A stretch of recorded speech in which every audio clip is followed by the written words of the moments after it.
Assalamualaikum warahmatullahi wabarakatuh. Di sini saya akan sedikit membahas salah satu materi dari filsafat ilmu, yaitu dua pola kebudayaan. Kebudayaan sendiri pertama kali didefinisikan oleh Edward B. Taylor pada tahun 1871 dalam bukunya yang berjudul Primitive Culture, di mana di situ ia menjelaskan bahwa kebudayaan berarti keseluruhan yang mencakup pengetahuan, kepercayaan, nilai, moral, hukum, adat, dan kebiasaan lainnya yang diperoleh manusia sebagai anggota kemasyarakatan. Di Indonesia sendiri, ada dua kebudayaan yang terbagi dalam ilmu-ilmu alam dan ilmu-ilmu sosial. Hal ini dicerminkan dengan adanya dua jurusan di sistem pendidikan kita, yaitu pengetahuan alam dan pengetahuan sosial. Sekiranya kita menginginkan kemajuan dalam bidang keilmuan yang mencakup ilmu-ilmu alam dan ilmu-ilmu sosial, maka dualisme kebudayaan ini harus kita bongkar. Adanya pembagian jurusan ini merupakan hambatan psikologis dan intelektual yang terjadi dalam pengembangan pendidikan di negara kita. Sudah menjadi rahasia umum bahwa ilmu pengetahuan alam dianggap lebih unggul daripada ilmu pengetahuan sosial. Hal ini menyebabkan mereka yang memiliki minat bakat yang baik dalam bidang ilmu-ilmu sosial akan lari ke bidang ilmu-ilmu alam dengan alasan sosial psikologis. Di sisi lain, mereka yang sudah terkotak dalam ilmu-ilmu sosial kurang mendapat bimbingan dalam pelajaran matematikanya untuk menjadikan mereka ilmuwan nomor satu yang sangat-sangat mampu. Argumentasi pertama yang sering dikemukakan adalah bahwa manusia memiliki kemampuan yang berbeda dalam pendidikan matematikanya, yang mengharuskan kita membagi mereka dalam pola pendidikan yang berbeda pula. Argumentasi yang kedua menganggap bahwa ilmu-ilmu sosial tidak begitu memerlukan pendidikan matematika. Pendapat kita mengenai asumsi yang kedua tersebut sudah jelas, bahwa asumsi tersebut sudah ketinggalan zaman dan tidak dapat digunakan lagi.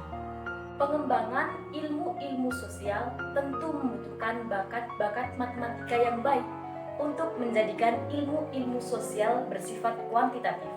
Sedangkan untuk memberikan penilaian kepada asumsi yang pertama, kita harus mempelajarinya dengan hati-hati. Berpikir secara matematik tidak terlepas dari cara berpikir masyarakat secara keseluruhan. Artinya bahwa cara berpikir memiliki konotasi kultural yang berjangkar pada sendi-sendi kehidupan bermasyarakat. Sementara itu, kita harus mencari alternatif yang dapat kita gunakan sekiranya asumsi-asumsi yang sudah lama kita percayai tersebut adalah benar. Salah satu cara untuk sampai ke arah sana adalah dengan cara mengkaji apa sebenarnya tujuan pendidikan matematika tersebut. Tujuan yang pertama mencakup penguasaan matematika secara teknis dan mendalam dalam rangka penalaran deduktif untuk menemukan kebenaran. Tujuan yang kedua adalah penguasaan matematika sebagai alat komunikasi simbolik. Dalam hal ini, seseorang harus memiliki kemampuan untuk menyingkap yang tersimpul dalam simbolik tersebut, termasuk latar belakang eksistensinya.